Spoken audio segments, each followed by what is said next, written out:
How many migrants died in 2022? Approaching our southern border? Yes. Precisely why we are seeking to exclude the smuggling do you know the answer? Do you know how many died? I do not. You do not. Of course you don't. I know how many died. 853.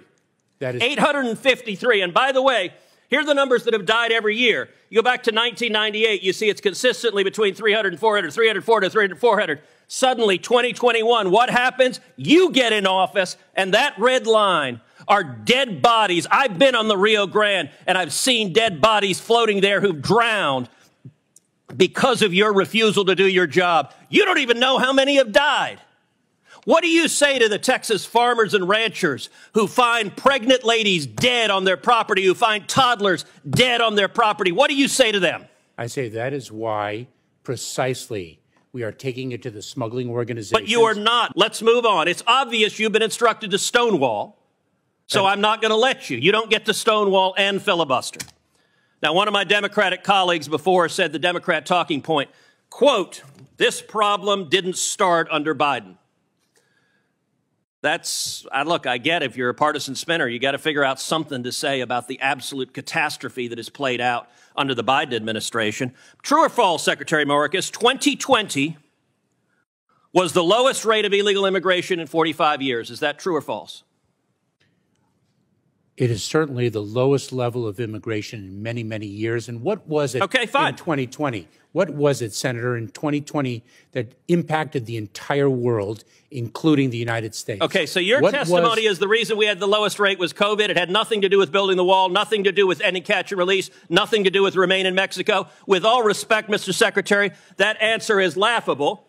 And in fact, if you look at illegal immigration, let's look at CBP encounters. You can see 500,000, 500,000. It drops to the lowest level, and boom, what happens? You show up. And that red line is you. That red line is Joe Biden. And you're claiming nothing happened. Oh, gosh, this was here before us. No, you made the decision to allow this to happen. Let me ask you, we now have over 5.5 million people who've entered this country illegally under Joe Biden. How many murderers have you released into America? Senator, I'm not aware of any murderer whom we've... So you don't know?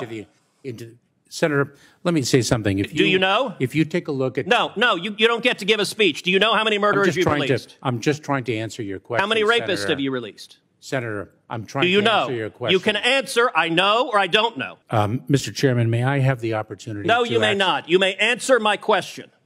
You're not Is that your testimony, yes or no? Senator, you're not allowing me to answer your question. I am allowing you to answer. I'm not allowing you to filibuster. If you take a look at the pace of immigration in 2018 to 2019... You're refusing to answer. Alejandro Mayorkas is a liar, a scammer, and he should be impeached from office. How can he not even admit that there is a crisis at the southern border? It's not a significant challenge. It's not a minor hiccup. It's a complete humanitarian disaster. Since Joe Biden took office, over 5 million illegals have crossed the southern border. It's unprecedented. Never in the history of America had so many people cross over in such a little time. And, get this, 1.3 million illegals have evaded apprehension at the southern border. So, no one even knows who or what they are. If you remember, when Title 42 ended, we got a lot of statistics for the border up until that point. And how about that in the year 2023 alone, over 14,000 pounds of fentanyl, enough to kill over 3 billion people, crossed our southern border? How is that okay? How is any of this okay? And how is that Alejandro Mayorkas, a complete leftist lunatic, can sit there and tell Senator Ted Cruz, who is the senator for Texas, that everything is just a challenge? Alejandro Mayorkas, I challenge you to resign, leave, and do something valuable with your time. Clearly, you cannot handle the pressures of the border.